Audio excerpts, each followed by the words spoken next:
y es momento de entrar a la consulta en esta ocasión, en esta mañana. Y hoy nos acompaña Ana Elisa Villalaz, psicóloga clínica y psicoterapeuta. Y hoy vamos a hablar de un tema que debo hacer esta introducción de esta manera, Ana Elisa y Rudy. Cuando se trataba, la primera vez que yo escuché TDAH, porque hay mucha ignorancia y lo reconozco de mi parte, lo hubo en cierto momento, fue porque fue incluso un tren de TikTok en donde la gente decía síntomas o cómo saber que tienes TDAH con cierta normalidad. Y uno dice, como que combina, entonces yo puedo tener TDAH así de repente. Hay gente que está en plena etapa de autodetección y eso es algo que siempre en la mañana y siempre aquí luchamos. No se trata de autodetectar, se trata de asesorarse y consultar bien de qué se trata cualquier patrón.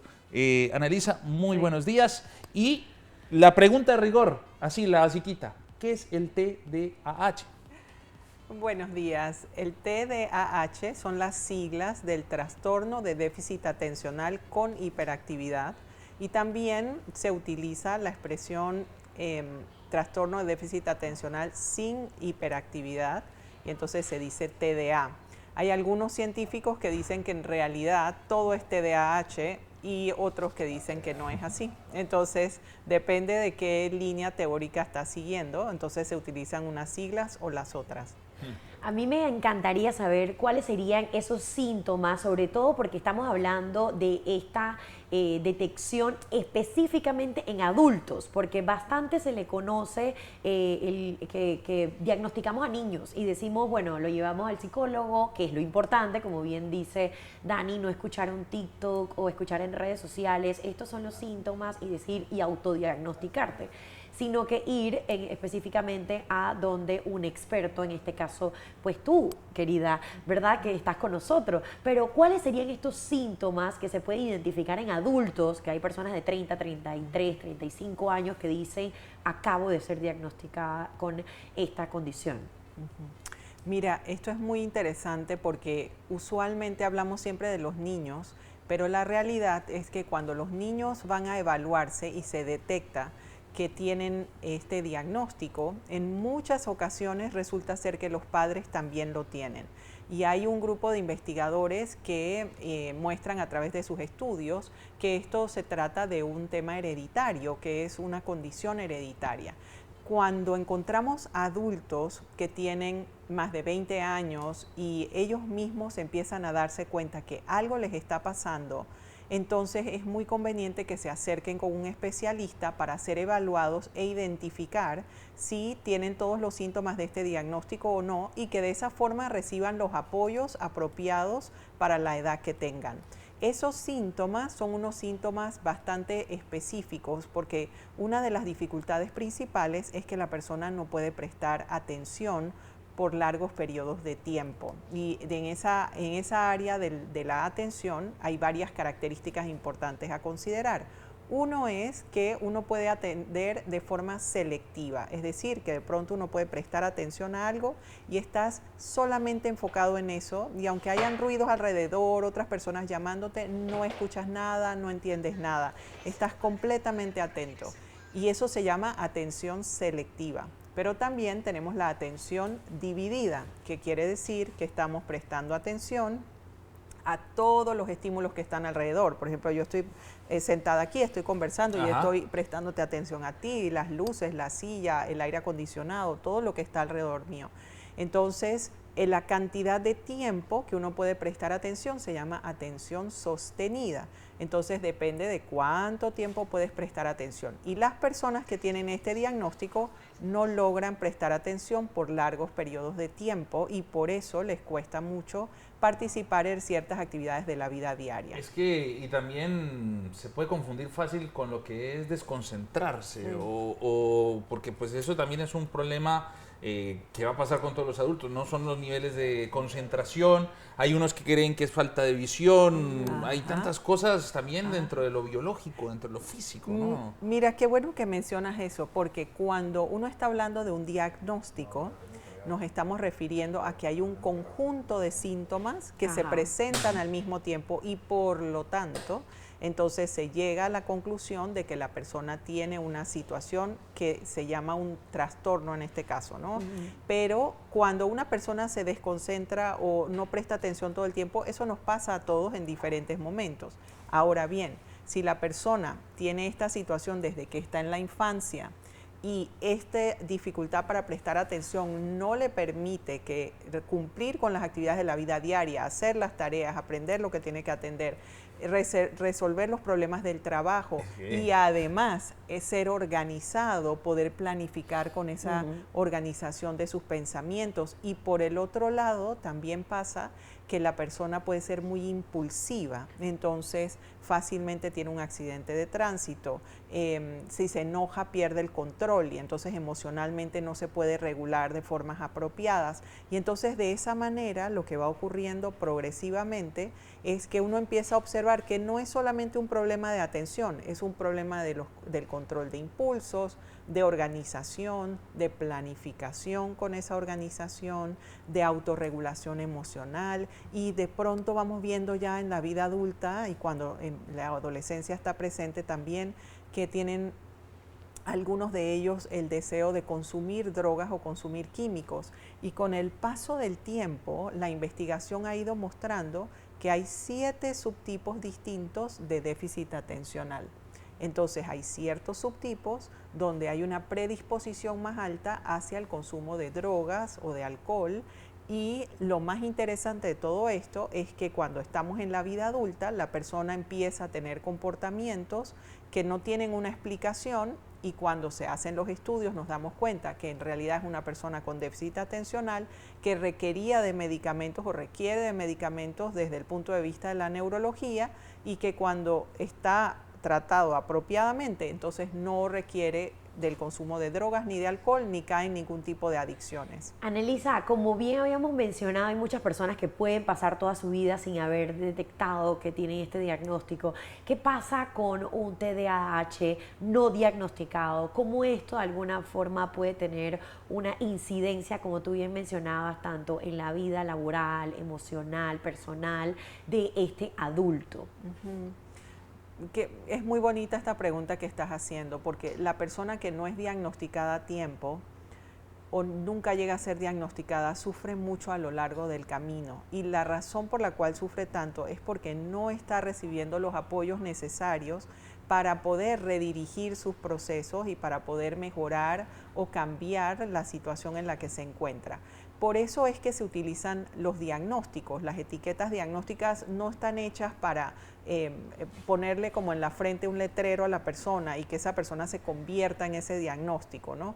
Sino que lo que ocurre es que es una organización de información académica bajo un nombre, y con ese nombre entonces vas a poder accesar más fácilmente a todas las ayudas y los apoyos que se han diseñado para las personas que viven con esta condición del déficit atencional con hiperactividad, que es lo que estamos hablando en este momento, pero podría ser así para cualquier otro diagnóstico. A considerar también, Anelisa, que se habla para todo lo que se refiere a la salud mental. Aquí estamos hablando del TDAH, pero se repite mucho, sobre todo para épocas como la depresión.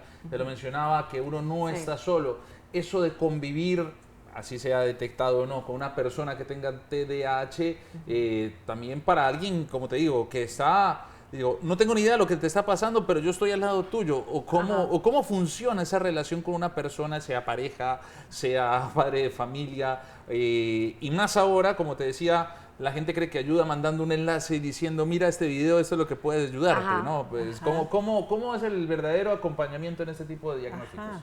Bueno, fíjate, cuando uno está acompañando a una persona que tiene este tipo de diagnóstico, es muy importante observar a la otra persona para ver en qué áreas necesita algún apoyo o ayuda y entonces dárselo. Pero cuando uno está ayudando a alguien, debe poder ayudar pero enseñándole a la persona cómo poder ser independiente posteriormente, o sea, no volverse completamente dependiente de los apoyos o de las ayudas. Y eso es un proceso que en terapia se trabaja con mucho detalle hasta que la persona gana las herramientas que necesita para poder mantenerse enfocado, para poder respirar antes de actuar y no perder el control de sus impulsos, para saber en qué momento está perdiendo la autorregulación emocional, para no caer en drogas y alcohol, por ejemplo. Entonces, cuando nosotros estamos ayudando o apoyando a otra persona, es importante que puedas leer sobre ese diagnóstico. Por ejemplo, si nosotros estamos aquí sentados y tú me cuentas que tienes este diagnóstico, que te lo acaban de dar, tienes 35 años, 40 años, te acaban de dar este diagnóstico a través de un proceso de evaluación formal y específico, entonces busca en Google, busca en Internet y revisa de qué se trata ese diagnóstico, cómo son esos síntomas, cuáles son las dificultades que puede estar experimentando esa persona, para que entonces de esa manera te puedas inventar o ingeniar para crear apoyos.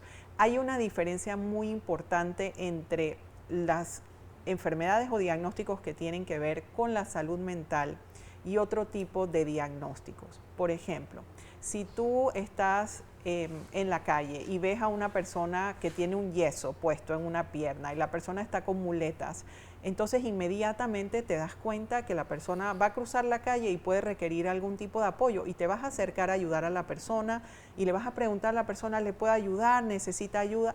Sí, porque lo podemos ver visualmente, pero los diagnósticos que tienen que ver con la salud mental, el diagnóstico de TDAH, de déficit atencional con o sin hiperactividad, es un diagnóstico que no podemos ver por fuera porque son procesos que están ocurriendo adentro del cerebro. Es como si el cerebro necesitara unas muletas, pero como la gente no lo puede ver desde afuera y la misma persona no se puede ver a sí mismo, entonces no reciben las ayudas o los apoyos apropiados en el momento apropiado.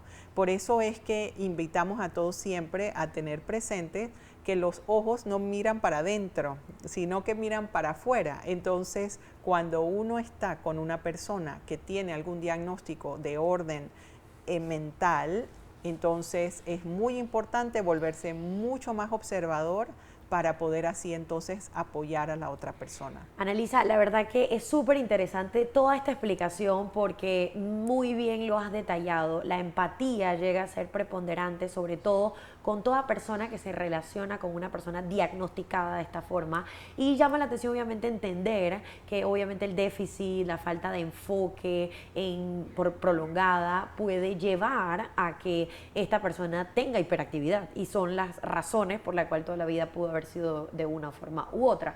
Ahora bien, ¿cuáles son los tratamientos más regulares que podemos ver en personas diagnosticadas con TDAH? Muy importante esta pregunta. Mira, lo primero es que la persona tiene que ser revisada por un neurólogo, tiene que ser atendido por un médico. Esta es una condición donde hay una afectación de orden neurológico, ¿sí? Y por el otro lado, también se requiere apoyo de parte de un psicólogo clínico para ser evaluado con pruebas psicológicas y analizado y ver el detalle de la situación de ese paciente o de esa persona. Y los tratamientos que son de psicoterapia, que son tratamientos psicológicos, son los que van a ir guiando a la persona para trabajar en aquellas áreas donde necesita más apoyo. Usualmente las áreas que se tienen que trabajar con mayor intensidad en la terapia son las áreas que tienen que ver con las funciones ejecutivas del cerebro, que son las funciones más importantes y elaboradas del cerebro, que tienen que ver con los procesos de atención, de organización de información, de planificación con esa información, de autorregulación emocional y una serie de detalles que van a ayudar a que la persona no solo pueda mantenerse más enfocada, sino que también pueda estar más tranquila y pueda pensar con mayor claridad. Dentro de ese mundo de psicoterapia hay diferentes lineamientos o filosofías, entonces depende de lo que combine muy bien a ese paciente. Bueno, Annalisa, ha sido una charla como siempre muy productiva, uno sale de verdad encantado Antes de finalizar, por supuesto, tus contactos, Sí. tu manera, por supuesto, de tener tu consulta.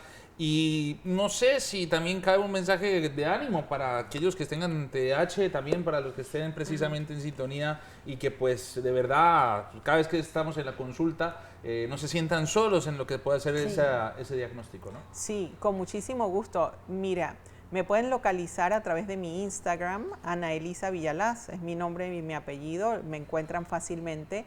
Y lo otro es que si ustedes están sospechando que de alguna manera le tienen algún síntoma o algo que tiene que ver con este diagnóstico, siempre les invitamos a que se acerquen para ser evaluados, para identificar el tipo de apoyos o ayudas que necesitan para poder sentirse bien y recuperarse, porque si bien es cierto que este diagnóstico es una condición de vida, eso no significa que la calidad de vida de la persona tenga que ser baja o la persona tenga que estar sufriendo todo el tiempo. Queremos que estén recibiendo todos los apoyos que necesitan para aumentar su calidad de vida todos los días.